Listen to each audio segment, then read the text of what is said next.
जनाब स्पीकर, मैंने law minister साहब को सुना है, आईन में तरमीम एक हिसास मामला होता है और जब आईन में तरमीम आती है तो उस मुल्क के अवाम खुशी मना रहे होते हैं कि हमारे राइट के तहफ़्फ़ुज़ के लिए तरमीम आएगी, हमारी जो मुश्किलात हमने देखी हों उसकी आसानी के लिए तरमीम आएगी, जो तरमीम आएगी उससे अदलिया मजबूत होगी। लेकिन अफसोस का दिन है आज, जमहूरियत के लिए एक शोक का दिन है कि जमहूरियत के दावे करके वोट को इज्जत देने के नारा लगा के आज वो जमहूरियत को दफन करने के लिए एक कदम आगे बढ़ रहे हैं। जो ईवान में तरमीम लाई जा रही है, जनाब स्पीकर, ये तरमीम अगर प्रोसेस हो जाएगी और इस ईवान से ये आपके पास इम्यूनिटी होती है, आप बहके ये कौन सी बात है जो लॉ मिनिस्टर साहब आवाम को बावर कराना चाहते हैं कि सदर अगर चला जाए तो उसके पास समन नहीं जाना चाहिए। बताएं, आपके 15 सदर गुजर गए, कौन सा सदर है जिसके पास समन जा चुका है? जरदारी तो अपने केसेस पहले मर्तबा में पार्कलेन वाले रेफरेंस में 4 अरब रुपए की करप्शन है। क्या करप्शन में आप पेश होकर के नहीं कह सकते कि मैं बेगुनाह हूं? आप नहीं कह सकते इसमें एविडेंस नहीं है? क्या आप ये सिर्फ ले रहे हैं कानून का सामना कि मेरे पास जो मर्जियों में करूं, मैं कानून से बाला तरूं? जनाब स्पीकर, एक चीज मैं जरूर याद कराऊं, आपको अदलिया से जरूर एक शिकायत होगी, लेकिन किंग जेम्स के खिलाफ एक मर्तबा 1670 की सुप्रीम कोर्ट ने बाजवा के एक्सटेंशन के केस में बरतानिया के 1670 के केस का फैसला करते हुए कि उसका हवाला देते हुए यह कहा था कि वहां पर चीफ जस्टिस ने अपने किंग को कहा था और 1616 में वो बिल्कुल इम्यून थे। उसने ये अल्फाज इस्तेमाल किए थे, no matter how high you may be, the law is above you. हम कोशिश करेंगे, हम इनको कानून के कटोरे में लाएंगे और इंशाल्लाह होके रहेगा।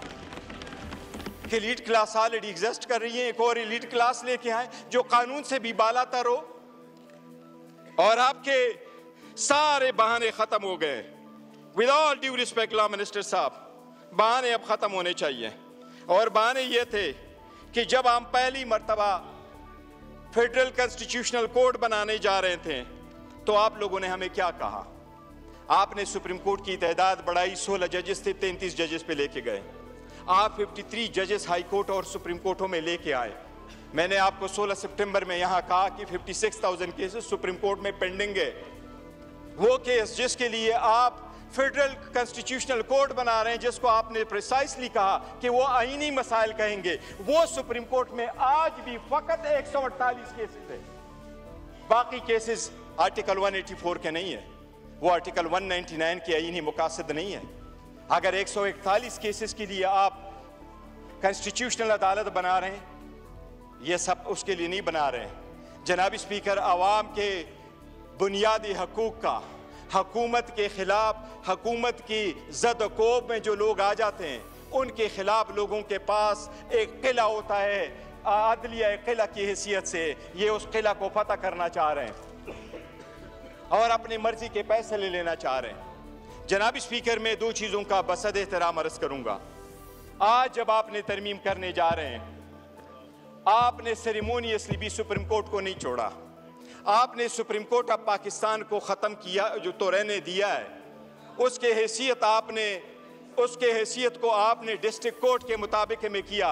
बस जनाब स्पीकर, मैं डायरेक्टली क्वेश्चन करूंगा लॉ मिनिस्टर साहब से कि आपने आर्टिकल 176 में तब्दीली क्यों की? आज के बाद पाकिस्तान से आपने हमेशा हमेशा के लिए चीफ जस्टिस ऑफ पाकिस्तान का टाइटल खत्म कर दिया। 100% आपने खत्म कर लिया। आर्टिकल 176 में तब्दीली करके आज के बाद चीफ जस्टिस ऑफ पाकिस्तान नहीं होगा, वो chief justice of supreme court होगा, दूसरा chief justice of federal constitutional court होगा। आइंदा पूरी दुनिया जब भी कोई आइन से रिलेटेड लॉ से रिलेटेड, रूल ऑफ लॉ से रिलेटेड, आईनी अदालतों से रिलेटेड दुनिया में कभी कोई कन्वेंशन होगा, पाकिस्तान की नुमाइंदगी नहीं होगी, क्योंकि पाकिस्तान के साथ पाकिस्तान का चीफ जस्टिस नहीं रहा। इतना बड़ा जुल्म ना करो, वो वापस कर दो। आपने उसको डिस्ट्रिक्ट जज छोड़ दिया, लेकिन आपने सुप्रीम कोर्ट ऑफ पाकिस्तान, बताओ इस अदालत को कौन से आर्टिकल में जिसमें आपने ये रखा है ये कि there is a chief justice of Pakistan. Chief justice of Pakistan खत्म हो गया जनाब speaker, chief justice of supreme court रह गया। आपकी कौन नुमाइंदगी करेगा इंटरनेशनल वर्ल्ड में? जहां तक आप फेडरल कॉन्स्टिट्यूशनल कोर्ट लेके आ रहे हैं जनाब स्पीकर साहब, मिनटों के हिसाब से होता है।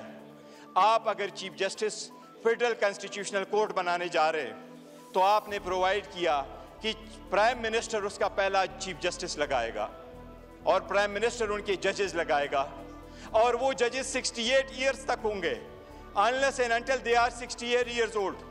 अगर आप पहला बेंच रखते हैं, सेकंड बेंच कब आएगा? इसलिए आप पिक एंड चूज कर रहे हैं। ये प्रोसेस भी सरासर गलत है। जनाब स्पीकर, मैं एक अर्ज करूं आखिर में, और मैं ये अर्ज कर रहा हूं कि जमहूरियत के लिए आईन में तब्दीलियां कंसेंसस से की जाती हैं, और लोग ये यकीन करते हैं कि जब आप कंसेंसस के साथ तब्दीली करेंगे तो वो आवाम की बुनियादों को, जमहूरियत की बुनियाद को मजबूत करेगा। जनाब स्पीकर, इन्होंने डिवाइड प्रोवाइड किया। और एक चीज़ आपने लास्ट टाइम वज़ीर आज़म ने यह कहा था कि हमारे पास लोटों का वोट नहीं आया। मुबारक हो, कल आपने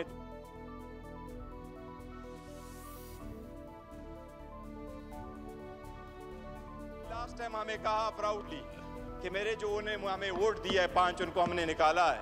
उन्होंने कहा था वो लोटे नहीं थे। चलो कल तो लोटों का वोट लिया, लोटों से बना हुआ तरमीम।